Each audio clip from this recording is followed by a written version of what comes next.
Isang hiyaw, dalawa, tatlo. Ang sabay-sabay na pag-iyak ng tatlong sanggol ay parang mga punyal na humihiwa sa katahimikan ng mansyon. Para kay Julian Villalba, ang tunog na yon ay hindi lang ingay. Iyon ay tunog ng kabiguan. Isang rebelyon na hindi niya kayang supilin. Nakatayo siya sa gitna ng nursery, isang silid na mas malaki pa sa karaniwang bahay. Ang bawat gamit ay pinili, ang pinakamahal sa merkado. Mula sa mga kuna na gawa, sa pinakamatibay na kahoy at nilapatan ng ginto, hanggang sa mga laruang pang-edukasyon mula pa sa Europa. Pero lahat ng yon ay walang silbi, walang kwenta. Ang pediatrician na may pinakamataas na bayad sa buong bansa ay sumuko na kanina. Ang child sleep consultant na ipinalipad pa niya mula sa Amerika ay umiling na lang at umalis.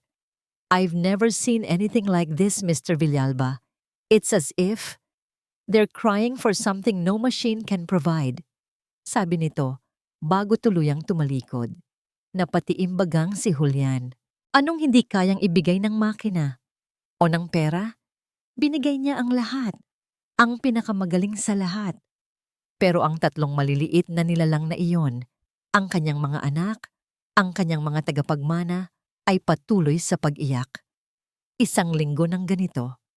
Mula nang iuwi niya ang mga ito mula sa ospital, matapos pumanaw ng kanyang asawa dahil sa komplikasyon sa panganganak. Sir Julian, narinig niya ang garalgal na boses ni Yaya Melds, ang matandang mayordoma na nagpalaki pa sa kanya. Nakayuko ito sa may pintuan, bakas sa muka ang pag-aalala at pagod. What is it? Malamig niyang tanong, hindi inaalis ang tingin sa mga umiiyak na sanggol.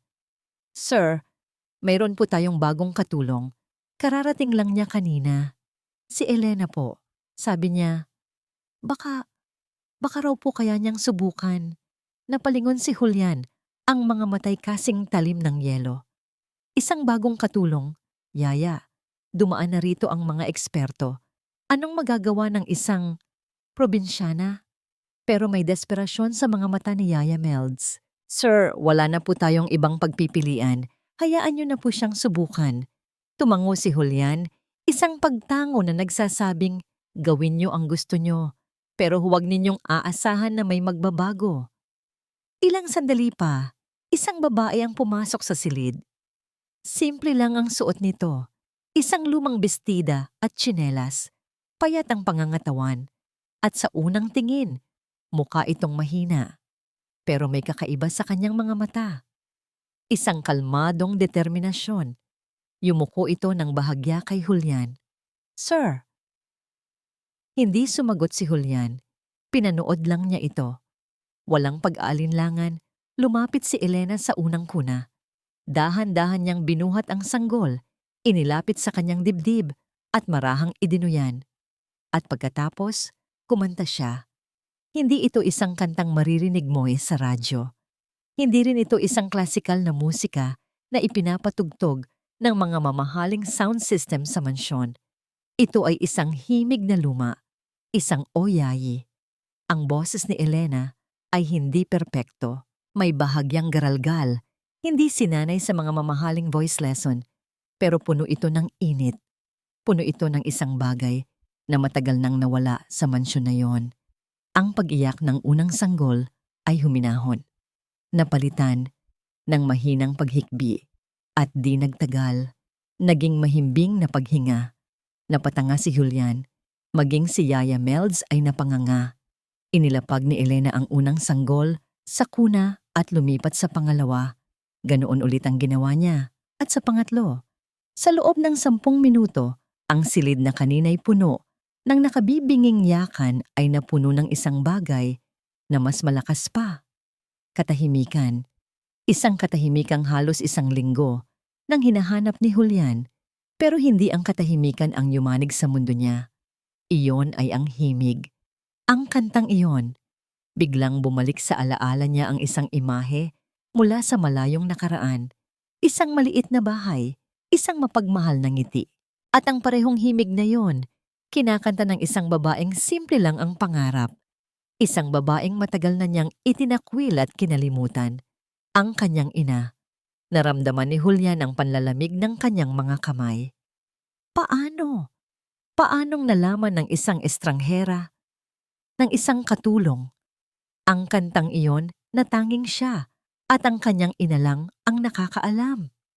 Ang kantang kinatakutan niyang marinig muli dahil ipinapaalala nito sa kanya ang kahirapan na kanyang tinalikuran.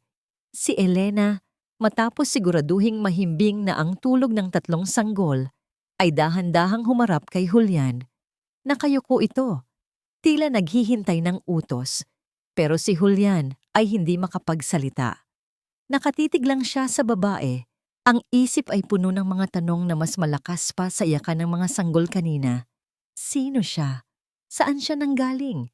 At paano niya daladala ang isang piraso ng kanyang nakaraan na pilit na niyang binabaon sa limot? Tumalikod si Julian at lumabas ng silid. Kinuha niya ang kanyang cellphone at tinawagan ang kanyang pinagkakatiwalaang assistant.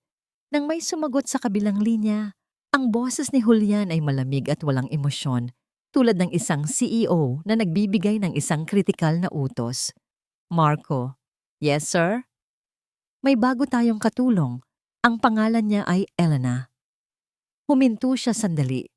Ang mga mata ay nakatitig sa nakasaradong pinto ng nursery. Alamin mo ang lahat tungkol sa babaeng yan. Lahat. Pakiramdam ni Elena ay para siyang isang basong babasagin na nakapatong sa gilid ng mesa. Anumang oras ay maaaring mahulog at mabasag. Mula nang iwan siya ni Sir Julian sa silid ng mga sanggol, ramdam niya ang mabigat na titig nito kahit hindi siya nakatingin. Bawat kilos niya ay tila sinusuri, bawat paghinga niya ay tila binibilang, ang bawat sulok ng mansyon ay tila may mga matang nakamasid. Nang gabing iyon, matapos niyang siguraduhin na mahimbing pa rin ang tulog ng tatlong anghel, dahan-dahan siyang lumabas sa hardin para tawagan ang kanyang ina. Kailangan niyang marinig ang boses nito. Kailangan niya ng lakas. Inay, pabulong niyang sabi nang sagutin ang tawag sa kabilang linya. Elena, anak, kumusta ka? Maayos ka lang ba riyan? Bakas sa boses ng kanyang ina ang matinding pag-aalala. Opo, Nay, maayos naman po. Tumingin siya sa paligid. Ang mga ilaw sa hardin ay nagbibigay liwanag sa mga bulaklak na alagang-alaga. Ang hangin ay sariwa, pero para sa kanya, mas gusto pa niya ang amoy ng lupa at mga tuyong dahon sa kanilang probinsya. Napatahan ko na po sila. Nay, narinig niya ang malalim na paghinga ng kanyang ina. Alam ko, anak. Alam kong magagawa mo. Tandaan mo ang bilin ko sa'yo. Huwag kang matatakot, pero mag-iingat ka palagi, lalo na sa ama niya. Napalunok si Elena. Opo, Nay. Hindi ko po kakalimutan. Mabuti. Ang lahat ng ito, para rin sa katarungan anak, para sa atin. Pagkatapos ng tawag, nanatili siyang nakatayo sa gitna ng hardin. Katarungan. Isang salitang napakabigat dalhin. Hindi siya pumarito para lang maging isang simpleng yaya. Mayroon siyang misyon. Isang misyon na ipinagkatiwala ng kanyang ina. Isang misyon na konektado sa pamilyang pinagsisilbihan niya ngayon. Naglakad-lakad siya. Dinaanan niya ang malaking fountain sa gitna ng hardin. Ang garahe na puno ng mga sasakyang mas mahal pa sa lahat ng ari-arian nila sa probinsya. Ang lahat dito ay sumisigaw ng kapangyarihan at kayamanan. Isang mundong napakalayo sa mundong kanyang kinalakihan. Pero habang pinagmamasdan niya ang mga sanggol kanina, habang kinakantahan niya ang mga ito, may naramdaman siyang kakaibang koneksyon. Hindi lang dahil sa awa, may isang bagay sa kanilang mga mata, isang bagay sa paraan ng pagkapit nila sa kanyang daliri, na tila nagsasabing, dito ka lang. Isang pakiramdam na tila pamilyar. Miss. Halos mapatalon si Elena sa gulat. Mabilis siyang lumingon at nakita si Sir Julian, nakatayo sa ilalim ng isang puno, bahagyang natatabunan ng dilim. Ang malamig nitong presensya ay tila nagpababa ng temperatura sa paligid. Sir! Nauutal niyang sabi. Lumakad ito palapit sa kanya. Bawat hakbang ay may bigat, may awtoridad. Hindi ito ngumingiti. Ang mga mata nito ay seryoso. Tila may hinahanap sa kaibuturan ng kanyang kaluluwa. The song. Simpleng sabi nito. Kumabog ang dibdib ni Elena. Ito na. Ito na ang tanong na alam niyang darating. Alin po, sir? Pagmamaang-maangan niya. Kahit na ang puso niya ay parang gustong kumawala sa kanyang dibdib. Humakbang pa ito ng isa at ngayon ay nasa ilalim na sila ng liwanag ng buwan. Kitang-kita niya ang talim sa mga mata nito. Alam mo kung alin. Hindi siya nakasagot. Ang mga salitang inihanda niya ay biglang naglaho. Tatanungin kita ulit, sabi ni Julian. Ang boses ay kalmado pero may diin. Tumingin ito ng diretso sa kanyang mga mata. Isang titig na hindi niya kayang iwasan. Paano mo nalaman ang kantang yon? Huminto ito sandali. Tila binibigyan ng bigat ang bawat salita. Iyon ang kanta ng ina ko. Nakatitig si Julian kay Elena. Hinihintay ang sagot na parang isang hukom na naghihintay sa hatol. Ang hangin sa pagitan nila ay nabibigatan sa tanong na yon. Nakita niya ang bahagyang panginginig ng mga labi ni Elena bago ito sumagot. Natutunan ko po iyon. Sa matandang inaalagaan ko sa probinsya, sir. Yumuko ito. Tila nahihiyang magpatuloy. Palagi niya po yung kinakanta. Lalo na po kapag nalulungkot siya. Sabi niya, iyon daw po ang kantang nagpapaalala sa kanya sa kaisa-isa niyang anak na nasa Maynila. Para kay Julian, ang bawat salita ni Elena ay isang sampal. Isang sampal ng katotohanan, isang sampal ng pagkakasala. So, his mother still sings that song. She still remembers. At sa bawat pag-awit niya, malamang ay siya ang naaalala nito. Siya, ang anak na 15 taon nang hindi nagpapakita, na tanging pera na lang ang ipinapadala bilang panakip butas sa kanyang pagkukulang. Biglang bumagsak ang lahat ng pader na itinayo niya sa paligid ng kanyang puso. Ang galit sa mga umiiyak na sanggol, ang pagkadismaya sa mga ekspertong walang nagawa, lahat ng yun ay napalitan ng isang emosyong matagal na niyang hindi naramdaman. Hiya. I see. Sabi niya, ang boses ay mas malumanay na ngayon. Huminga siya ng malalim. I haven't been a good son. Ito ang unang beses na inamin niya iyon ng malakas. Ang unang beses na hinayaan niyang marinig ng ibang tao ang katotohanan iyon. At sa harapan ng isang katulong. Pero sa sandaling iyon, si Elena ay hindi lang isang katulong sa paningin niya. Siya ang koneksyon ni Julian sa inang matagal na niyang tinalikuran. Akala ko, sapat na ang lahat ng ibinibigay ko. Pagpapatuloy niya, hindi makatingin ng diretso kay Elena. The best house, the best doctors, the best technology. Pero hindi ko man lang mapatahan ang sarili kong mga anak. Ikaw, sa isang kanta lang, nagawa mo. Nakita niya ang awa sa mga mata ni Elena. Isang awang hindi niya kailangan, pero sa sandaling iyon ay tinanggap niya. Salamat, Elena, sabi niya. At sa pagkakataong ito, puno iyon ng sinseridad. Kinabukasan, ipinatawag niya si Elena sa kanyang opisina sa loob ng mansyon. Inabutan niya ito ng isang makapal na sobre. Ano po ito, sir? Nag-aalangang tanong ni Elena. That's for your expenses. And for her, sabi ni Julian. From now on, doblehin mo ang budget na hinihingi mo. I-triple mo kung kailangan. I want her to have the best. Bilhin mo lahat ng gusto niya, lahat ng kailangan niya. Tinitigan niya si Elena. Please, take better care of our mother. Ina natin. Ang salitang iyon ay kusa na lang lumabas sa bibig ni Julian. At sa pagsabi niya noon, gumaan ang kanyang pakiramdam. Nakahanap siya ng kasangga. Isang taong mapagkakatiwalaan niya sa responsibilidad na matagal na niyang pinapabayaan. Nakita niya ang pagkagulat sa mukha ni Elena na agad na palitan ng isang maliit na ngiti. Isang ngiting tila nagbibigay pag-asa. Masusunod po, Sir Julian. Ngunit ang sandaling iyon ng pag-asa ay biglang pinutol ng isang malamig na boses mula sa pintuan. Julian! Sabay silang napalingon. Nakatayo roon ang kanyang ama, si Don Ricardo Villalba. Matikas ang tindig sa suot nitong mamahaling suit, pero ang mga mata nito ay kasing lamig ng bakal habang nakatitig kay Elena.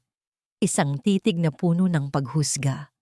Dad, sabi ni Julian, bahagyang napatayo. I wasn't expecting you. I came to see my grandchildren, sagot ni Don Ricardo, pero ang mga mata ay hindi pa rin inaalis kay Elena. And who is this? Si Elena po, ang bago naming yaya. Mabilis na sagot ni Julian. Nakita niya ang paglunok ni Elena, ang biglaang pagkawala ng kulay sa mukha nito. Tumangulang si Don Ricardo. I see.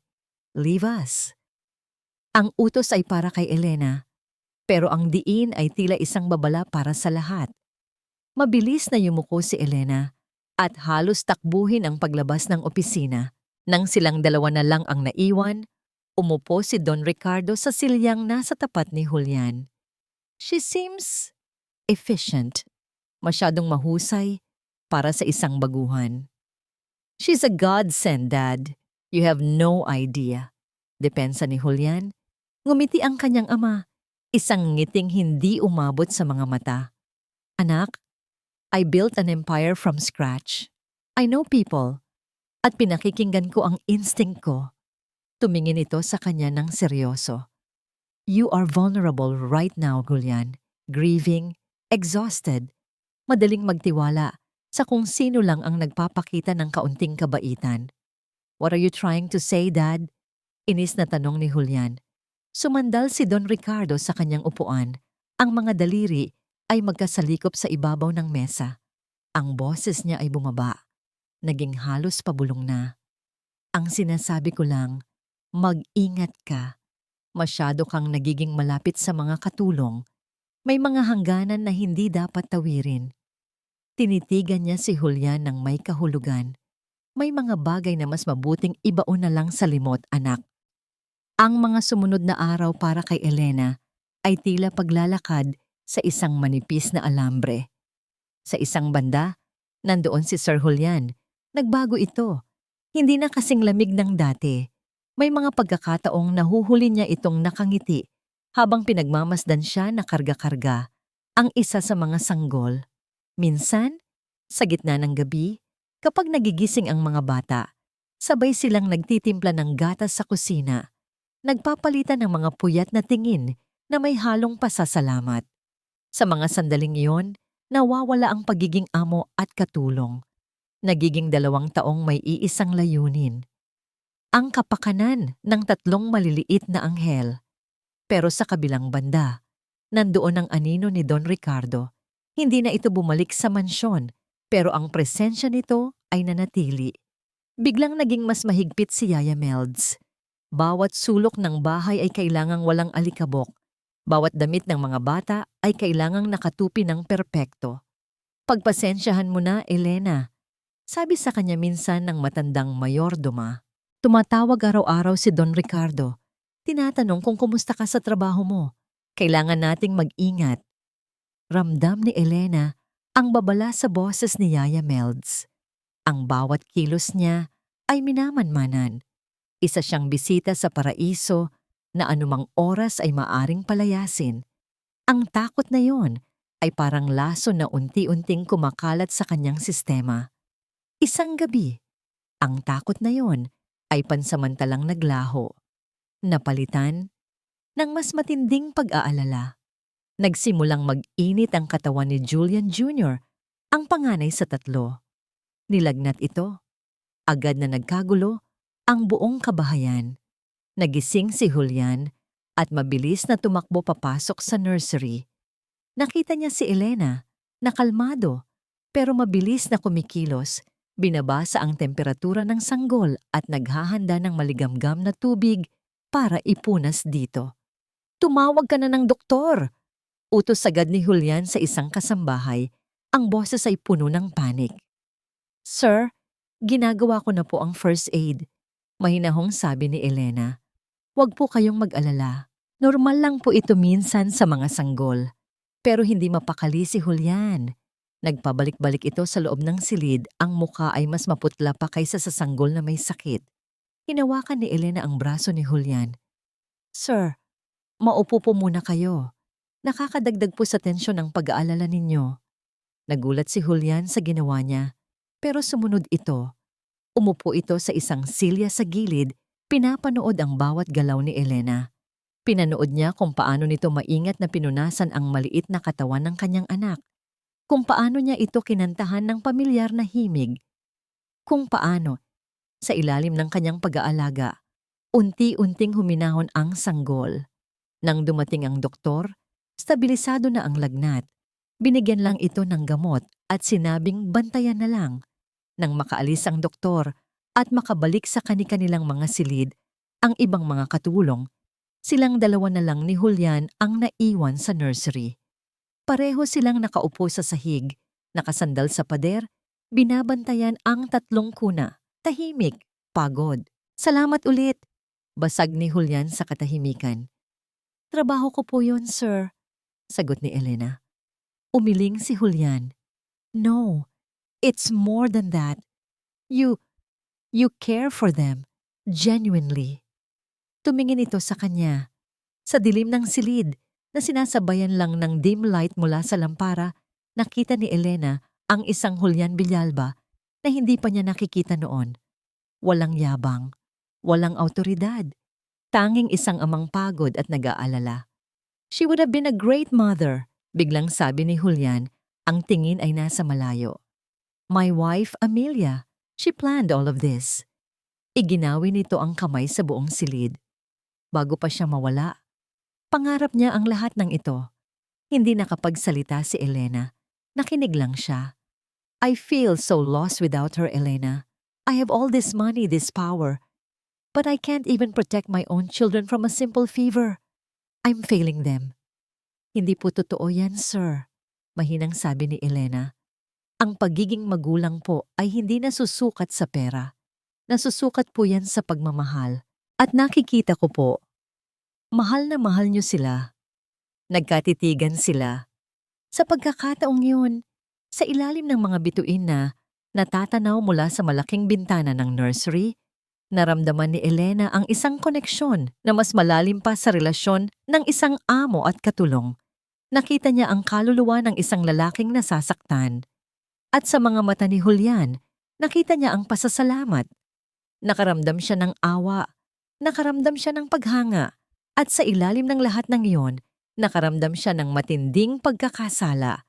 Halos sasabihin na niya, halos bubuksan na niya ang kanyang bibig para sabihin ang totoo. Sir Julian, patawarin niyo po ako. Pero naalala niya ang bilin ng kanyang ina. Naalala niya ang malamig na titig ni Don Ricardo. At ang mga salita ay muling kinain ng katahimikan. Nang mag-uumaga na at sigurado na silang ayos na ang bata, sabay silang tumayo. Magpahinga ka na, Elena. You deserve it, sabi ni Julian. Tumango lang si Elena at naglakad palabas ng silid. Habang naglalakad sa pasilyo, pakiramdam niya ay lumulutang siya. Ang puso niya ay magaan, puno ng isang emosyong hindi niya pinangalanan. May pag-asa. Binuksan niya ang pinto ng kanyang maliit na kwarto.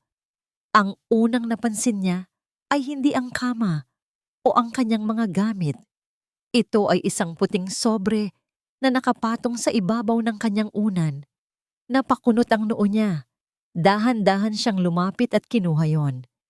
Nang buksan niya, nanlamig ang kanyang mga kamay. Puno ito ng pera. Mga bagong-bagong 1,000 piso.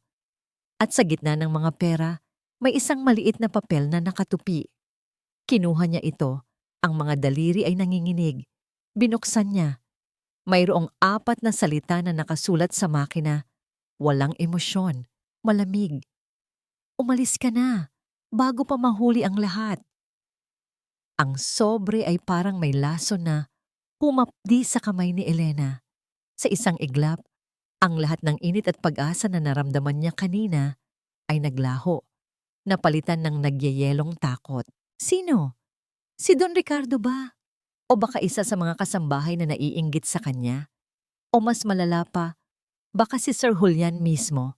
Baka ang kabaitan nito ay isang palabas lang, isang paraan para paalisin siya ng tahimik? Hindi. Imposible. Nakita niya ang sinseridad sa mga mata ni Julian kanina. Naramdaman niya iyon. Kinabukasan, hindi na pumasok sa isip ni Elena ang pagtakas. Sa halip, isang matigas na determinasyon ang pumalit sa kanyang takot. Hindi siya aalis. Hindi pagkatapos ng lahat. May misyon siyang kailangang tapusin. Para sa kanyang ina. Para sa katarungan. Pero ang bigat sa kanyang dibdib ay hindi nawala. Buong araw siyang balisa. Bawat tunog ng pagbukas ng pinto, bawat yabag sa pasilyo ay nagpapakaba sa kanya. Itinago niya ang sobre sa ilalim ng kanyang mga damit na parang isang ebidensya ng isang krimen. Samantala, napansin ni Julian ang pagbabago kay Elena. Nawala ang kalmadong aura nito. Ang mga ngiti nito ay pilit at iniiwasan nito ang kanyang mga mata. Is there a problem, Elena? Tanong niya nang magkasalubong sila sa pasilyo. Wala po, sir. Pagod lang po siguro. Mabilis nitong sagot at nagmamadaling lumayo. Hindi kumbinsido si Julian. Alam niyang may mali. May bumabagabag dito. At may kutob siyang alam niya kung sino ang may kagagawan. Kinahapunan, umalis si Julian ng mansyon. Ngunit hindi siya pumunta sa kanyang kumpanya. Nagtungo siya sa isang maliit at pribadong restaurant kung saan niya ipinatawag ang kanyang ama. Pagdating niya, nandoon na si Don Ricardo, kalmadong nagbabasa ng dyaryo habang humihigop ng kape. Julian, bati nito nang hindi man lang inaangat ang tingin. What's so important that it couldn't wait? Umupo si Julian sa tapat niya. Ang mukha ay seryoso. It's about Elena. Sa wakas, ibinaba ni Don Ricardo ang dyaryo. Ang mga mata nito ay nanatiling kalmado, pero may bahagyang paninigas sa kanyang panga. The maid. What about her? Dad, I'm going to ask you once. Sabi ni Julian, ang boses ay mababa at kontrolado. Did you threaten her? Did you try to make her leave? Itinaas ni Don Ricardo ang kanyang mga kilay, tila na sorpresa. Why would I do that? She seems to be doing a good job with the kids. Don't play games with me. Giit ni Julian, ang pasensya ay unti-unti nang nauubos. Alam ko kung paano ka maglaro, Dad. You move pieces silently. You eliminate threats before they even become threats. Tinitigan niya ito ng diretso sa mata. Do you see her as a threat? Isang mahabang katahimikan ang namagitan sa kanila. Ang tanging maririnig lang ay ang mahinang tunog ng mga kubyertos mula sa ibang mga mesa. Sa wakas, sumandal si Don Ricardo sa kanyang silya. Ang pagkukunwaring pagkagulat ay nawala. Napalitan ng isang malamig na ekspresyon. She is a distraction, Julian. You are getting too attached. Pinapasok mo siya sa mundo natin, isang mundong hindi siya kabilang. That is dangerous. She is the only one who can pacify my children. She is the only link I have to my mother. Galit na sagot ni Julian. Your mother is in the past. Tumaas ang boses ni Don Ricardo. Ang pamilya mo ngayon ay ang mga anak mo. Ang Villalba Empire. Iyon ang dapat mong protektahan, hindi ang isang katulong na galing sa kung saang probinsya. Tumayo si Julian. Ang mga kamay ay nakakuyom sa ibabaw ng mesa. Then let me make this clear, Dad. Elena stays. She will remain in my house taking care of my children for as long as she wants. If you try anything at all, to drive her away. Huminto siya. Hinahayaang mabitin sa hangin ang kanyang banta. You will not see your grandchildren again. I promise you that. Hindi na niya hinintay ang sagot ng kanyang ama. Tumalikod si Julian at mabilis na naglakad palabas ng restaurant. Ang dibdib ay nag-aalab sa galit. Pagbalik niya sa mansyon, hinanap niya agad si Elena. Nakita niya ito sa nursery. Inaayos ang mga damit ng mga bata.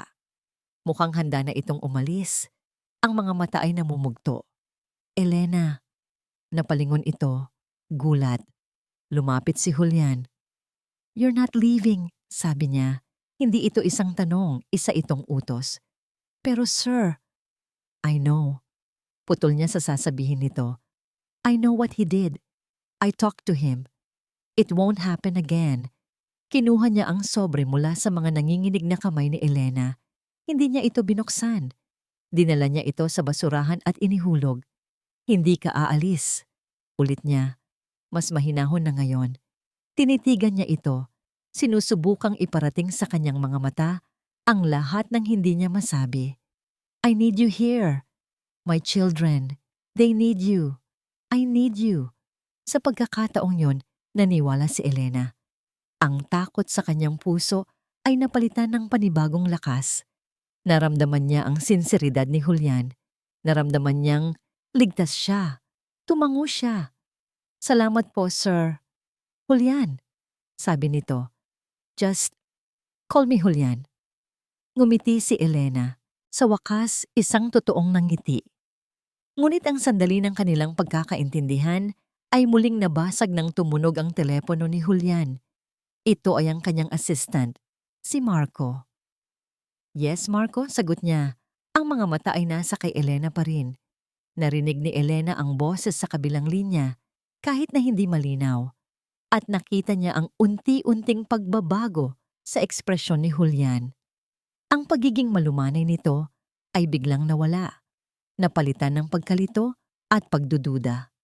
"What do you mean?" tanong ni Julian sa telepono. "What's wrong with the transfers?" May sinabi ulit si Marco sa kabilang linya. "Are you sure?" tanong ulit ni Julian. Ang mga mata niya ngayon ay bumaling na kay Elena. Ang init kanina ay nawala na, napalitan ng isang tanong na walang boses. Ibinaba ni Julian ang telepono. Tinitigan niya si Elena. Ang mukha ay hindi na mabasa. "Sir, may problema po ba?" Kinakabahang tanong ni Elena. "My assistant just called." Sabi ni Julian, ang boses ay bumalik sa pagiging formal at malamig. "He said there's a problem with the bank transfers I've been sending to the province for the past 15 years. Lumunok siya. Ibang pangalan po ang nakarehistro sa account. Ang mga salita ni Julian ay parang mga piraso ng yelo na tumusok sa puso ni Elena. Ibang pangalan. Nanlamig ang kanyang mga kamay. Bumilis ang tibok ng kanyang puso. Ito na ang kinatatakutan niya. Ang isang maliit na sinulid na kapag hinila ay matatanggal ang pagkakabuhol-buhol ng lahat ng kasinungalingan. "Popo?" Iyon lang ang salitang nagawa niyang isatinig. Tinitigan siya ni Julian. Ang mga mata nito ay hindi na mainit. Hindi na nagpapasalamat. Ang mga yon ay mata na ng isang CEO, mapanuri, matalas, at naghahanap ng kahinaan. Ang pangalan sa account ay Teresita Santos. Ang ina ko ay si Elisa Villalba. Ipaliwanag mo, Elena. Ang utak ni Elena ay tumakbo ng mas mabilis kaysa dati. Kailangan niya ng sagot. Isang sagot na kapani-paniwala. Opo sir. Pasensya na po," sabi niya. Pilit na pinapakalma ang nanginginig na boses. "Account po yon ng tiyahin ko. Mas malapit po kasi ang bahay niya sa bangko sa bayan. Para po mas madali sa amin ang pag-withdraw. Mahina na po kasi ang inay ninyo para maglakad ng malayo." Isang kasinungalingan na binuo mula sa manipis na hangin. Pero sa kanilang probinsya, iyon ay isang karaniwang kalakaran. Isang palusot na may bahid ng katotohanan. Nakita niyang bahagyang lumuwag ang tensyon sa mukha ni Julian. Pero ang pagdududa ay naroon pa rin, nakaukit sa pagitan ng mga kilay nito. Alam ni Elena na hindi sapat ang mga salita. Kailangan niya ng pruweba.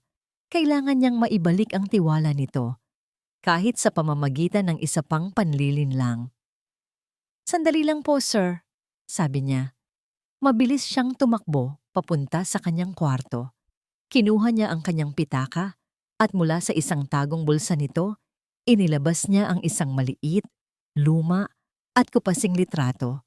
Ito ang kanyang alas, ang kanyang huling baraha. Bumalik siya sa nursery.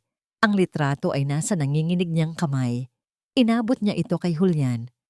Siya po, sabi niya, halos pabulong. Si Inay Elisa po, para po maniwala kayo sa akin. Kinuha ni Julian ang litrato. Luma na ito. Marahil ay kinunan 20 taon na ang nakalipas. May mga lukot na ito sa gilid.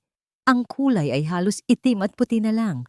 Nakalarawan doon ang isang simpleng babae, nakasuot ng bestida, may mabait na ngiti sa kanyang mga labi. Matagal itong tinitigan ni Julian. Matagal na matagal. Sinusubukan niyang hanapin ang imahe ng kanyang ina sa alaala. Isang imaheng pilit na niyang binaon sa limot. May pagkakahawig. Ang buhok. Ang tindig. Pero may mali. May isang bagay na hindi tumutugma. She looks different, sabi ni Julian. Ang boses ay naguguluhan. Matagal na po kasi iyan, sir. Mabilis na sagot ni Elena. Ang puso ay dumadagundong. Noong dalaga pa po siya, bago pa po ang lahat. Tumango si Julian, pero hindi pa rin inaalis ang tingin sa litrato. Sa huli, ibinalik niya ito kay Elena. Okay, sabi niya. I understand. Pasensya na. I need to be sure. Sa mga salitang yon, nakahinga ng maluwag si Elena. Sa ngayon, ligtas siya. Naniwala ito. Ngunit ang buto ng pagdududa, minsang maitanim, ay hindi namamatay. Sa halip, nag-uugat ito sa dilim. Nang gabing iyon, hindi mapakali si Julian. Matapos niyang siguraduhin na ang lahat ay natutulog na, umakyat siya sa bodega ng mansyon, isang lugar na hindi na niya pinapasukan sa loob ng maraming taon. Puno ito ng alikabok at mga lumang gamit na natatakpan ng puting kumot, parang mga multo ng nakaraan. Hinanap niya ang isang baul na gawa sa narra. Ang baul ng kanyang ina. Nang buksan niya ito, sumalubong sa kanya ang amoy ng lumang papel at naphthalene balls. Sa ilalim ng mga lumang damit at mga rosaryo, nakita niya ang hinahanap niya. Isang photo album na balat pa lang ay bakbak na. Dahan-dahan niyang binuklat ang bawat pahina. Mga larawan niya noong bata pa siya. Mga larawan ng kanilang simpleng bahay noon. At naroon, isang litratong malinaw pa. Kinunan noong kaarawan ng kanyang ina. Nakangiti ito sa kamera. Hawak ang isang slice ng cake. Ang ngiting iyon. Ang mga matang iyon. Kinuha niya ang litrato at bumaba sa kanyang opisina. Sa ilalim ng maliwanag na ilaw ng kanyang desk lamp, inilapag niya ang litratong nakuha niya mula sa album. Pagkatapos, mula sa kanyang bulsa, inilabas niya ang cellphone niya. Kanina, habang hawak niya ang litrato mula kay Elena, palihim niya itong kinunan. Binuksan niya ang larawan sa kanyang telepono at inilagay ito sa tabi ng lumang litrato ng kanyang ina. 2 litrato, 2 babae. Pinagmasdan niya ang mga ito. Ang hugis ng mukha, ang kurba ng nganang ngiti, ang kislap sa mga mata. At sa ilalim ng matinding pagsusuri, ang katotohanan ay lumitaw na kasing linaw ng kristal. Hindi sila iisang tao. Ang babae sa litrato ni Elena at ang babaeng nagngangalang Elisa Villalba, ang kanyang ina, ay 2 magkaibang tao. Napaurong si Julian. Sa kanyang silya, ang paghinga ay bumigat. Ang lahat ng kasinungalingan ay biglang bumagsak sa kanya. Ang account sa bangko, ang litrato, ang mga kwento ni Elena. Lahat ay isang malaking panloloko. Napatingin siya sa 2 litrato na magkatabi sa kanyang mesa. Isang malamig na katanungan ang nabuo sa kanyang isipan. Isang tanong na yuumanig sa pundasyon ng kanyang pagkatao. Ibinulong niya sa katahimikan ng gabi. Ang boses ay puno ng panginginig at papausbong na galit. Sino ka? Itinuro niya ang larawan mula kay Elena. At nasaan ang totoong ina ko? Hindi nakatulog si Julian ng gabing iyon. Ang 2 litrato sa kanyang mesa ay parang mga matang nakatitig sa kanya, nang uusig, humihingi ng kasagutan. Paulit-ulit na naglalaro sa isip niya ang bawat kilos ni Elena, bawat salitang binitawan nito, lahat ng pag-aakalang sinseridad, lahat ng naramdaman niyang koneksyon ay nabahiran na ngayon ng laso ng pagdududa. Isa lang ang paraan para malaman ang totoo. Kailangan niyang makita sa sarili niyang mga mata. Kinaumagahan, maaga siyang bumangon. Ang kanyang kilos ay mabilis at desidido. Walang bakas ng pag-aalinlangan. Pumasok siya sa nursery kung saan abala si Elena sa pag-aasikaso sa mga bata. Elena, tawag niya. Ang boses ay formal at walang emosyon. Napalingon ito at sa isang saglit, nakita ni Julian ang bakas ng takot sa mga mata nito bago ito napalitan ng isang pilit na ngiti. Good morning po, sir. May biglaan akong business trip. Aabutin ako ng ilang araw. Pagsisinungaling niya. I want you to make sure na maayos ang lahat dito.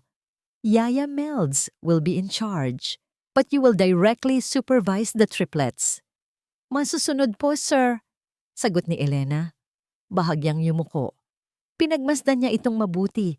Hinahanap ang anumang senyales ng pagkukunwari. Pero wala siyang nakita.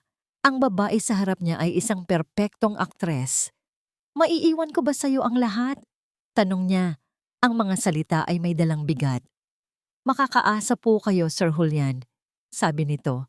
Nakatingin ng diretso sa kanyang mga mata. Tumangulang si Julian at tumalikod. Sa bawat hakbang papalayo, lalong tumitindi ang bigat sa kanyang dibdib. Isang parte sa kanya ang gustong maniwala pa rin. Isang parte ang umaasang nagkakamali lang siya. Pagbaba niya sa sala, naghihintay ang kanyang ama. Tila nalaman nito ang kanyang biglaang pag-alis. Saan ka pupunta, Julian? Tanong ni Don Ricardo. Ang noo ay nakakunot. Out of town, Dad. Business. Maikli niyang sagot habang inaayos ang kwelyo ng kanyang polo.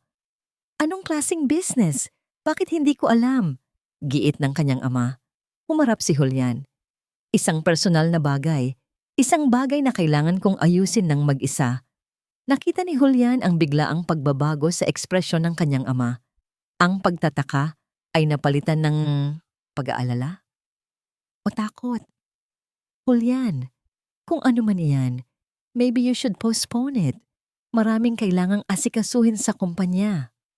The company will survive without me for a few days. Sagot ni Julian. Ang boses ay may bahid ng sarkasmo. Huwag kang mag-alala, Dad. I know what I'm doing. Ang pagtutol at pag-aalala sa mukha ng kanyang ama ay lalo lang nagpatibay sa kanyang desisyon. May itinatago ang lahat sa kanya at malalaman niya kung ano iyon, sa ayaw man nila o sa gusto. Habang nasa biyahe, ang isip ni Julian ay isang maelstrom ng mga emosyon. Galit. Pagkalito. At sa ilalim ng lahat, isang malalim na takot. Takot sa kung anong matutuklasan niya. Ang probinsya na pinuntahan niya ay simple lang. Mga bukirin, mga puno, at maliliit na bahay na may malaking agwat sa isa't isa. Ito ang mundong tinalikuran niya. Ang mundong kinasusuklaman niya dahil ipinapaalala nito sa kanya ang kahirapang pinagdaanan niya. Nagtanong-tanong siya sa bayan. Gamit ang pangalan at address na nakarehistro sa bank account, Teresita Santos. Hindi ito naging mahirap. Sa isang maliit na lugar, kilala ng lahat ang isa't isa. Sa kabilang dako, sa mansyon, hindi mapakali si Elena. Mula nang umalis si Julian, may masama siyang kutob. Ang paraan ng pagtingin nito sa kanya kanina. Ang biglaang business trip. Hindi tama. Nanginginig ang mga kamay na tinawagan niya ang kanyang ina. Inay, sabi niya, ang boses ay halos pabasag na. Inay, sa tingin ko alam na niya. Anong ibig mong sabihin, anak? Umalis po siya. May business trip daw. Pero iba po ang pakiramdam ko. Iba ang titig niya sa akin kanina. Inay, Natatakot po ako. Narinig niya ang malalim na buntong hininga sa kabilang linya. Elena, huminahon ka. Kung ano man ang mangyari, harapin natin. Ito na siguro ang panahon. Pero, Nay, paano kung... Anak, putol ng kanyang ina. Ang boses ay biglang tumatag. Pumunta na siya rito. Nanlaki ang mga mata ni Elena. Po, paano niyo nalaman? May nagbalita sa akin. Isang mamahaling kotse raw ang pumasok sa baryo natin. Nagtatanong. Hinahanap tayo. Biglang nanlambot ang mga tuhod ni Elena. Bumagsak siya sa sahig ng kanyang kwarto. Ang telepono ay halos mabitawan. Nangyari na. Ang katapusan ng lahat ng pagkukunwari. Inay, hikbi niya. Inay, papunta na po siya Rio. Samamantala, ang mamahaling kotse ni Julian ay huminto sa harap ng isang maliit, halos gumuguhong bahay na gawa sa pinagtagpi-tagping kahoy at yero. Ito ang address na ibinigay sa kanya. Humigpit ang kapit niya sa manibela. Ang puso niya ay dumadagundong sa kanyang dibdib, isang halo ng kaba at determinasyon. Ito na. Sa likod ng manipis na pader na yon ay naghihintay ang lahat ng kasagutan. Dahan-ahan siyang bumaba ng sasakyan. Bawat hakbang niya sa natuyong putik papunta sa pintuan ay parang isang hakbang papunta sa kanyang sariling hatol. Handa na siyang harapin ang katotohanan, kahit gaano pa ito kasakit. Ang pintuan ay gawa sa manipis na kawayan at bahagyang nakaawang. Kumatok si Julian ng 3 beses. Ang tunog ay tila yumanig sa katahimikan ng buong paligid. Walang sumasagot. Dahan-dahan niyang itinulak ang pinto. Pumasok siya sa isang maliit na sala na halos walang laman. Isang lumang papag, isang mesang kahoy at ilang mga santong nakasabit sa dingding na gawa sa amakan. Ang amoy ng alikabok at gamot ay tumagos sa kanyang ilong. May tao po ba? Tanong niya. Ang boses ay tila masyadong malakas para sa maliit na espasyo. Isang mahinang ubo mula sa katabing silid ang sumagot sa kanya. Huminga siya ng malalim at dahan-dahang humakbang papasok sa silid na yon. Nakita niya ang isang babae. Nakahiga ito sa isang banig sa sahig, natatakpan ng manipis na kumot. Payat na payat ito, ang buhok ay halos puti na lahat. Ang balat sa kanyang mukha ay kulubot, at ang paghinga ay mababaw. Ito ang babae sa litrato ni Elena. Walang duda. Ngunit habang tinititigan niya ito, walang kahit anong emosyon ang gumalaw sa puso ni Julian. Walang pagkilala. Walang pananabik. Walang kahit katiting na koneksyon. Ang babaeng ito ay isang estranghera. Isang ganap na estranghera. Dahan-dahang iminulat ng babae ang kanyang mga mata. Sa una, malabo ang mga ito. Pero unti-unti, nagkaroon ito ng focus. Tumingin ito kay Julian, hindi bilang isang estranghero, kundi tila isang matagal nang hinihintay na bisita. Ngumiti ito, isang mahinang ngiti. Ricardo? Ang pangalang yon, binigkas sa isang mahinang tinig, ay parang isang kidlat na tumama kay Julian. Ricardo, ang pangalan ng kanyang ama. Nakarating ka rin. Pagpapatuloy ng babae, ang mga mata ay nagsimulang mamasa. Inilahad nito ang isang payat at nanginginig na kamay. Patawarin mo ako, Ricardo. Patawarin mo ako kung naging pabigat ako sa'yo. Patawarin mo ako para sa anak natin. Ang mundo ni Julian ay gumuho. Ang bawat piraso ng kanyang nalalaman, ang bawat pundasyon ng kanyang buhay ay gumuho sa isang iglap. Ang babaeng ito ay hindi ang kanyang ina. Ito ang babae ng kanyang ama.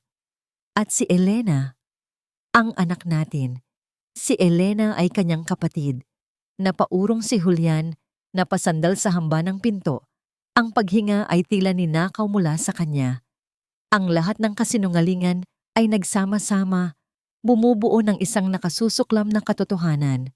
Ang pera na ipinapadala niya sa loob ng 15 taon ay hindi napupunta sa kanyang ina. Napupunta ito sa kabit ng kanyang ama. Ang buong pagbabayad puri niya, ang buong pagsisisi ay isang malaking komedya. Isang masakit na biro na siya mismo ang bida. Julian, ikaw ba yan, iho? Isang boses mula sa kanyang likuran ang pumutol sa kanyang pagkatulala. Lumingon siya at nakita ang isang matandang babae, marahil ay kapitbahay, na may dalang isang mangkok ng lugaw. Nakita ko ang magaramong sasakyan sa labas, sabi ng matanda. Ikaw siguro ang bisita ni Teresita. Pasensya ka na sa kalagayan niya. Matagal na siyang nagkakasakit. Mabuti na lang at may mabait siyang anak na nag-aalaga sa kanya, si Elena. Tumangulang si Julian, hindi makapagsalita. Kawawang Elena, pagpapatuloy ng matanda, hindi alintana ang kaguluhan sa mukha ni Julian. Simula bata, siya na ang bumuhay sa ina niya, lalo na mula nang iwan sila ng mayamang taga-Maynila na ama niya. Ang sabi-sabi, Don Ricardo raw ang pangalan. Hay, buhay. Don Ricardo.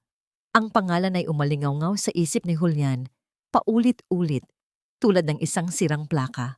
Ang kanyang ama, ang arkitekto ng lahat ng kasinungalingang ito, iisa na lang ang tanong na natitira.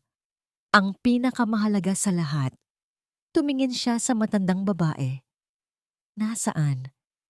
Nasaan po si Aling Elisa? Tanong niya. Ang pangalan ng kanyang ina ay parang dayuhan sa kanyang mga labi. Si Elisa Villalba? Napakunot ang noo ng matanda. Elisa?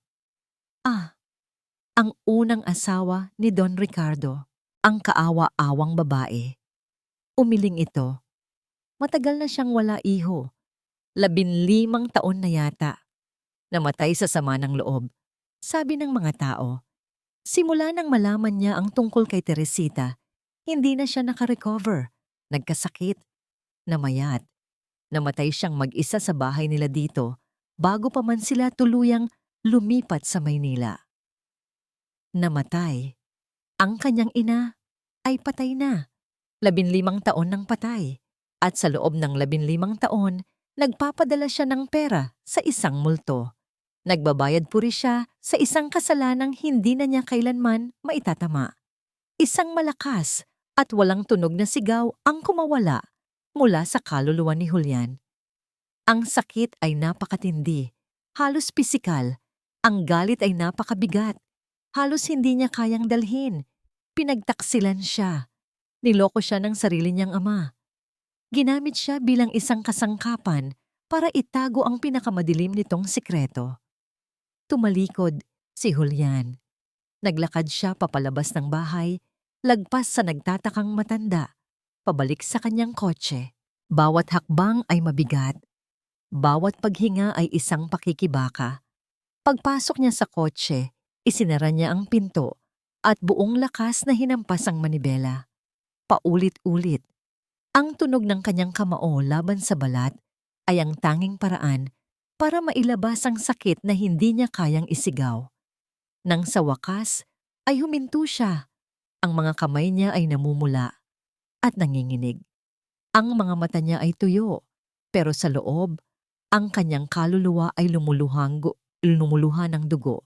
Kinuha niya ang kanyang telepono. Nanginginig niyang idinayal ang numero ng kanyang assistant. Nang sumagot ito, ang boses ni Julian ay hindi na boses ng isang tao. Ito ay isang ungol, isang tunog na nagmula sa pinakailalim ng pagkakanulo at pagdurusa. Marco, Sir, hanapin mo ang aking ama. Huminto siya. Ang bawat salita ay nilalagyan ng lason ng kanyang galit. Ngayon din. Ang biyahe hindi si Manda na danedamba. Ang biyahe pabalik ng Maynila ay isang malabong alaala na lang para kay Julian. Hindi niya matandaan ang mga daan, ang mga tanawin, o ang paglipas ng oras. Ang tanging laman ng kanyang isip ay apoy. Isang nagngangalit na apoy ng galit at pagkakanulo na tumutupok sa lahat ng natitira sa kanyang pagkatao. Hindi siya umuwi sa mansyon. Dumiretso siya sa Villalba Tower, ang dambuhalang gusali na nagsisilbing simbolo ng kapangyarihan ng kanilang pamilya. Ang kapangyarihang binuo sa ibabaw ng isang bundok ng kasinungalingan. Hindi na siya kumatok. Buong lakas niyang itinulak ang malaking pinto ng opisina ng kanyang ama. Bumukas ito ng malakas, lumikha ng isang dagundong na yumanig sa buong palapag. Nadatnan niya si Don Ricardo na nakaupo sa kanyang malaking mesa, abala sa pagpirma ng mga dokumento. Nag-angat ito ng tingin. Ang mukha ay nagpapakita ng pagkagulat na agad napalitan ng isang kalmadong maskara. "Julian," sabi nito, ibinababa ang kanyang ballpen. "You're back early. How was your trip?" Hindi sumagot si Julian. Dahan-dahan siyang naglakad palapit sa mesa. Ang bawat hakbang ay mabigat. Ang kanyang mga mata ay nakapako sa kanyang ama. Kinuha niya mula sa kanyang bulsa ang litrato ng kanyang ina, ang totoong litrato, at marahas na inihagis ito sa ibabaw ng mesa. Dumausdos ang litrato sa makintab na kahoy at huminto mismo sa harap ni Don Ricardo. "Sino siya, Dad?" tanong ni Julian. Ang boses ay kalmado sa isang nakakatakot na paraan. "Do you still remember her?" Tumingin si Don Ricardo sa litrato. Sa isang saglit, nakita ni Julian ang pagdaan ng isang emosyon sa mukha ng kanyang ama. Pagsisisi, kalungkutan. Pero nawala rin ito kaagad. Napalitan ng dati nitong malamig na awtoridad. "That's your mother, Julian. Of course, I remember her." "Really?" Isang mapait na tawa ang kumawala sa lalamunan ni Julian. "Because I just came from a very interesting trip. I met a woman. Her name is Teresita Santos, and she mistook me for you." Nanigas si Don Ricardo. Ang kulay ay unti-unting nawala sa kanyang mukha. Hindi pa tapos si Julian. "And then I visited a grave, Dad. An old, forgotten grave. May pangalan na nakasulat doon. Elisa Villalba." Tinitigan niya ang kanyang ama. Ang galit niya ay parang isang alon na malapit ng rumagasa. 15 years. For 15 years I thought she was alive. For 15 years I was sending money to your mistress, thinking I was atoning for my sins. For 15 years you let me live a lie. Hindi na nakakilo si Don Ricardo. Ang lahat ng kanyang depensa ay gumuho. "Why?" Sigaw ni Julian. Ang boses ay sa wakas ay nabasag, puno ng sakit. "Why?" "For the family," ang sagot ni Don Ricardo. Tumatayo. Ang boses ay tumataas na rin. "For our name. An illegitimate child would have destroyed everything I built for you." "Destroyed?" Halos mabulunan si Julian sa mga salitang iyon. "You were the one who destroyed everything. You cheated on her. You betrayed her. At anong ginawa mo? You didn't just hide your mistake. You erased her. You buried her memory and replaced it with a lie. It was a necessary sacrifice." "Sacrifice?" Lumapit si Julian. Ang mga kamao ay nakakuyom sa kanyang gilid. "She died alone, Dad. Namatay siyang nag-iisa at may sama ng loob dahil sa'yo. Iyon ba ang necessary sacrifice? I didn't just abandon her. I wasn't even there when she died. Hindi ko man lang nalaman. Dahil sa'yo." Ang sakit sa dibdib ni Julian ay hindi na niya makayanan. Napasuntok siya sa mesa, ang lakas ay nagpatalsik sa mga papel at gamit. Bumagsak siya sa silya, ang muka ay isinubsob sa kanyang mga nanginginig na kamay. Ang isang lalaking hindi perna umiyak, ang bilyonaryong kinatatakutan ng lahat, ay gumuho. Naiwan si Don Ricardo na nakatayo, nakatingin sa nagdurusang anyo ng kanyang anak. Sa wakas, ang maskara ng kapangyarihan ay tuluyang nabakbak at ang lumabas ay isang matandang lalaki na puno ng takot at pagsisisi. "I did it to protect you," mahinang sabi nito. I thought it was better for you not to know, para hindi madungisan ang pangalan mo."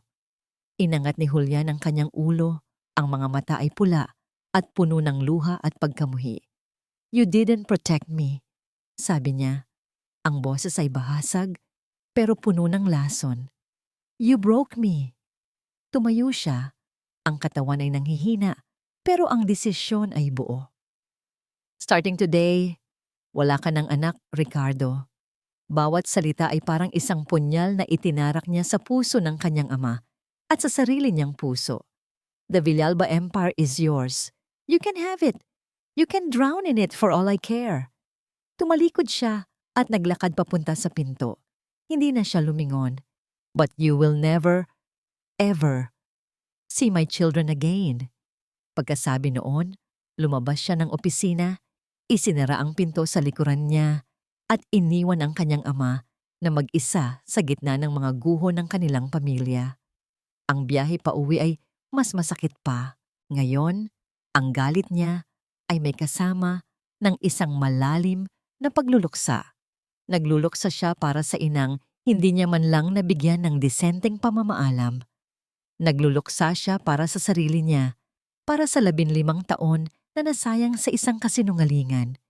Pagbukas niya ng pinto ng mansyon, ang katahimikan ang sumalubong sa kanya. Pero alam niyang may naghihintay. Sa gitna ng malawak na sala, nakatayo si Elena.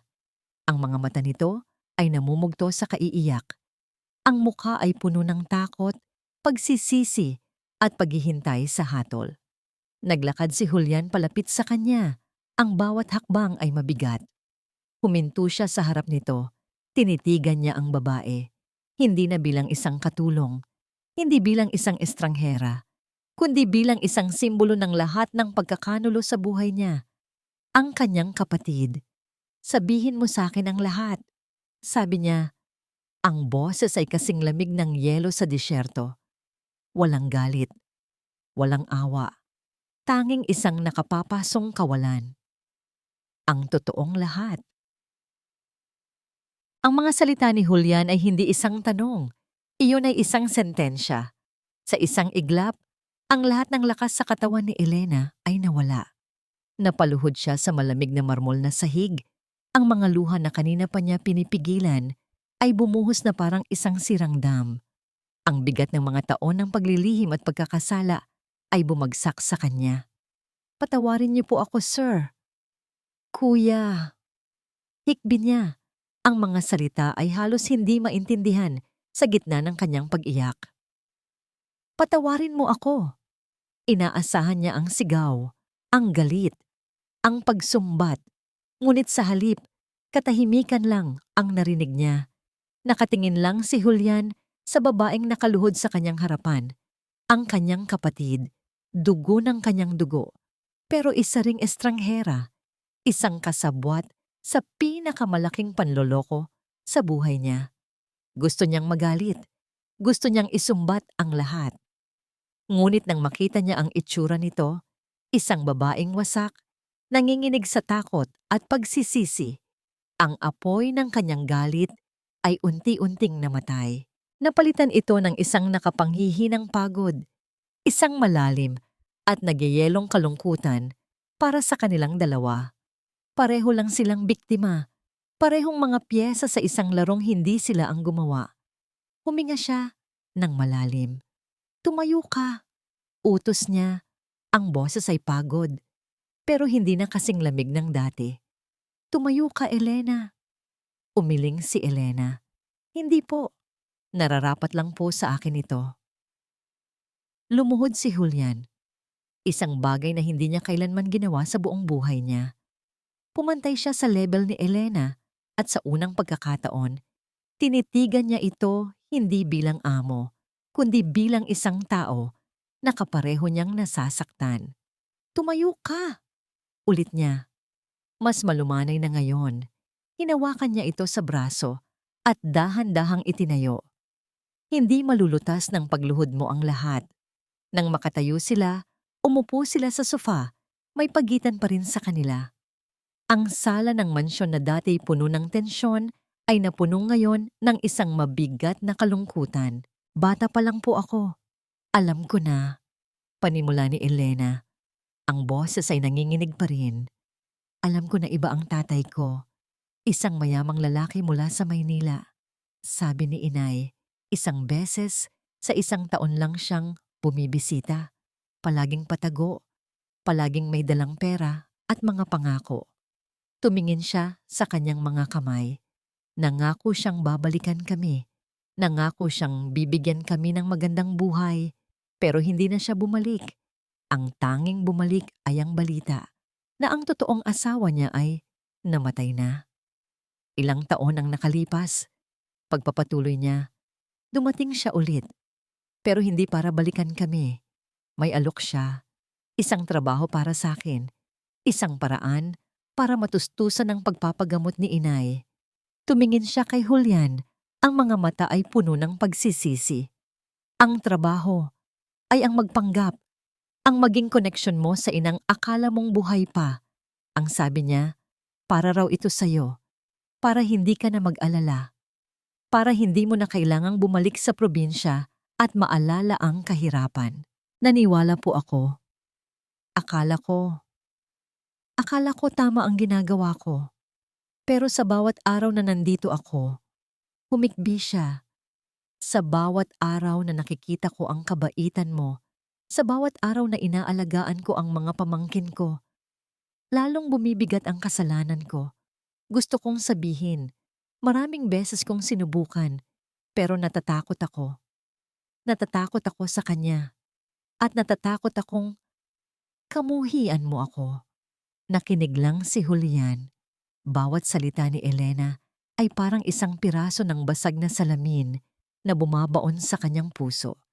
Narinig niya ang kwento hindi ng isang manloloko, kundi ng isang anak na desperadong iligtas ang kanyang ina. Isang kapatid na naipit sa isang sitwasyong hindi niya ginusto. Napatingin siya sa hagdanan na papunta sa ikalawang palapag, sa nursery, kung saan natutulog ang tatlong sanggol na walang malay sa lahat ng kasinungalingan at sakit na bumabalot sa kanilang pamilya. Ang mga batang iyon. Sila ang nag-uugnay sa kanya at kay Elena. Sila ang inosenteng dugo na dumadaloy mula sa parehong lason na puno. He controlled us, sabi ni Julian, hindi para kay Elena, kundi para sa kanyang sarili. He controlled our lives, our memories, our emotions, lahat para sa kapakanan ng pangalan niya. Tumingin siya kay Elena. Ang galit ay wala na. Ang natitira na lang ay isang malawak na kawalan, isang malalim na sugat na hindi niya alam kung paano hihilom. Tumayo siya at lumakad papunta sa bintana, nakatanaw sa madilim na hardin. Napanood ni Elena ang pagtayo ni Julian. Ito na. Hahatulan na niya siya. Papalayasin. Isusumbat. Pero nang magsalita ulit ito, ang mga salita niya ay hindi inaasahan ni Elena. Hindi ka nakatulong dito, sabi ni Julian. Nakatalikod pa rin sa kanya. Napapikit si Elena, hinihintay ang kasunod. Mag-impake ka. Ito na nga, sabi niya sa sarili. Ngunit nang lumingon si Julian, ang nakita niya sa mga mata nito ay hindi galit. Ito ay isang bagay na mas komplikado. Isang bagay na parang pagtanggap. Ihahatid kita sa nanay mo. Nanlaki ang mga mata ni Elena sa pagkagulat. At sasama ako. Ang biyahe pabalik sa probinsya ay ibang-iba sa nauna. Walang tensyon, walang pagdududa, tanging isang mabigat at pinagsasaluhang katahimikan. Si Julian ang nagmamaneho. Ang mga mata ay nasa daan, pero ang isip ay nasa malayo. Si Elena ay nasa tabi niya, tahimik na nakatingin sa labas ng bintana. Pinagmamasdan ng mga pamilyar na tanawin na ngayon ay mayroon ng bagong kahulugan. Sa likod, ang tatlong sanggol ay mahimbing na natutulog. Ang kanilang payapang mga mukha ay isang matalim na paalala ng inosensyang nawala sa kanilang pamilya. Nang huminto ang sasakyan sa harap ng maliit na bahay, si Julian ang unang bumaba. Hindi na siya isang bilyonaryong naghahanap ng katotohanan. Isa na siyang lalaking humaharap sa resulta ng mga kasalanan ng kanyang ama. Pumasok sila sa loob. Naroon pa rin si Teresita, nakahiga sa banig, mas mahina kaysa dati. Ngunit nang makita niya si Elena, isang maliit na ngiti ang sumilay sa kanyang mga labi. Anak! Lumapit si Elena at niyakap ang kanyang ina. Isang yakap na puno ng pangungulila at hindi nasabing mga salita. Lumapit si Julian. Tumayo siya sa paanan ng banig. Tinitigan niya ang babaeng naging sanhi ng pagkasira ng kanyang pamilya. Ngunit ngayon, ang nakikita na lang niya ay isang kaawa-awang biktima ng pag-ibig at mga sirang pangako. "Patawad po," sabi ni Julian. Ang mga salita ay simple pero puno ng bigat. "Patawad po sa lahat ng ginawa ng ama ko at patawad din po sa aking pagkukulang." Hindi na niya ito tinignan bilang ina ni Elena o bilang kabit ng kanyang ama. Tinignan niya ito bilang isang taong nasaktan na karapat-dapat sa kapayapaan. Simula ngayon, pagpapatuloy niya, "Ako na po ang bahala sa inyo, sa inyong dalawa." Sa mga sumunod na araw, tinupad ni Julian ang kanyang pangako. Inayos niya ang paglipat kay Teresita sa pinakamagaling na ospital sa pinakamalapit na syudad. Kumuha siya ng mga pribadong nurse. Ibinigay niya ang lahat ng kalinga at suportang medikal na hindi na ibigay ng kanyang ama. Isang hapon, habang si Elena ang nagbabantay sa ospital, nagpaalam si Julian. May isang lugar pa siyang kailangang puntahan. Nag-iisa, naglakad siya papunta sa lumang sementeryo ng baryo. Hinanap niya ang isang puntod na halos natatabunan na ng damo at panahon. Isang simpleng krus na kahoy ang nakatayo. Ang pangalan ay halos hindi na mabasa. Elisa Villalba. Umupo si Julian sa damuhan, sa harap ng puntod ng kanyang ina. Sa unang pagkakataon, sa loob ng 15 taon, dinalaw niya ito. Walang mga bulaklak, walang mga kandila. Dala lang niya ang kanyang sarili. Ang kanyang wasak na sarili. "Ma," sabi niya, "ang boses ay basag." "Sorry po." Isang salita lang, pero sa loob nito ay ang bigat ng 15 taon ng paglimot, ng pagkakasala, ng pagsisisi. "Sorry kung kinalimutan kita. Sorry kung ikinahiya kita. Sorry kung wala ako sa tabi mo noong kailangan mo ako." Ang mga luha na hindi niya nailabas sa harap ng kanyang ama, ang mga luhang hindi niya kayang ipakita kay Elena, ay malaya nang bumuhos. Umiyak siya. Umiyak siya para sa kanyang ina. Umiyak siya para sa batang Julian na puno ng pangarap. Umiyak siya para sa lalaking naging siya, isang taong mayaman sa pera, pero bangkarote sa pagmamahal. Doon, sa harap ng puntod ng kanyang ina, sa ilalim ng langit ng probinsyang kanyang tinalikuran, naramdaman ni Julian ang isang uri ng pagpapalaya. Makalipas ang isang linggo, bumalik sila sa Maynila. Ang mansyon ay pareho pa rin. Malaki, malawak, pero hindi na malamig. Sa isang silid, makikita si Don Ricardo na nakaupo sa kanyang opisina. Mag-isa. Nakatingin sa isang lumang litrato ng kanyang pamilya. Noong buo pa sila, noong wala pang mga kasinungalingan. Isang larawan ng isang kaligayahang siya mismo ang sumira. Sa sala ng mansyon, magkakasama sina Julian, Elena at ang 3 sanggol. Karga ni Julian ang isa, habang ang 2 naman ay nasa kanilang playpen, masaya. Si Elena ay nakaupo sa sahig, kinakantahan sila. "Matulog na, bunso." Ang ina mo'y wala pa. Ang himig na dating nagpapaalala kay Julian ng sakit at pagkakasala ay isa na ngayong himig ng paghilom. Ngayon, habang pinapakinggan niya ito, hindi na pait ang kanyang nararamdaman, kundi isang matamis na alaala ng pagmamahal ng isang ina na, sa wakas, ay natagpuan na niya muli. Ngumiti siya. Isang totoong nangiti. Lumingon sa kanya si Elena. Ang ngiti sa mga labi nito ay may halong pag-aalinlangan pa rin. Tila hindi pa rin makapaniwala sa kanilang bagong simula. "Ano na ang tawag ko sa iyo ngayon?" Mahina niyang tanong. "Hindi na Sir. Hindi na rin Julian. Ang mga pangalang yon ay pag-aari ng nakaraan." Tumingin si Julian kay Elena.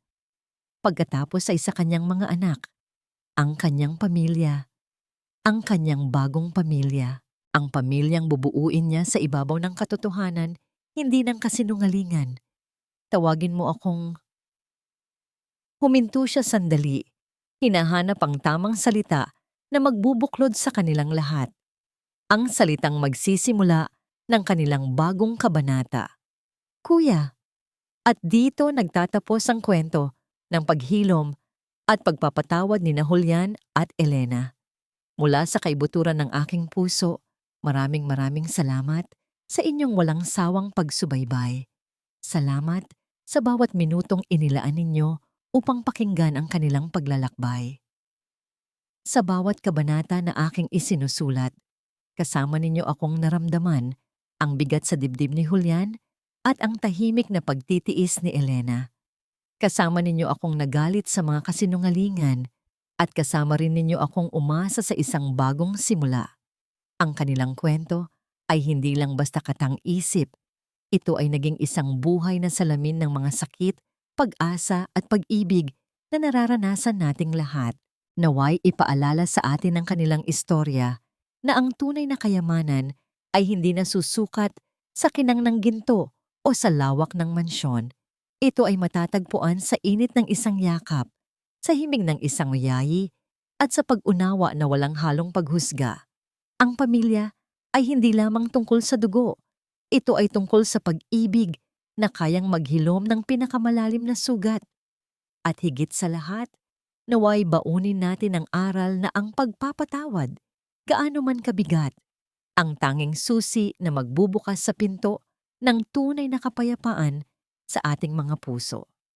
Kung ang kwentong ito ay nakaantig sa inyo sa anumang paraan, huwag po kayong mag-atubiling ibahagi ang inyong mga saloobin sa comment section. Ang inyong mga mensahe ang nagsisilbing inspirasyon at lakas sa akin upang magpatuloy sa pagsulat. Hanggang sa muli nating pagkikita sa susunod na kwento. Ito ang inyong manunulat, laging umaasa na ang bawat salita ay mag-iiwan ng marka sa inyong mga puso. Paalam at maraming salamat.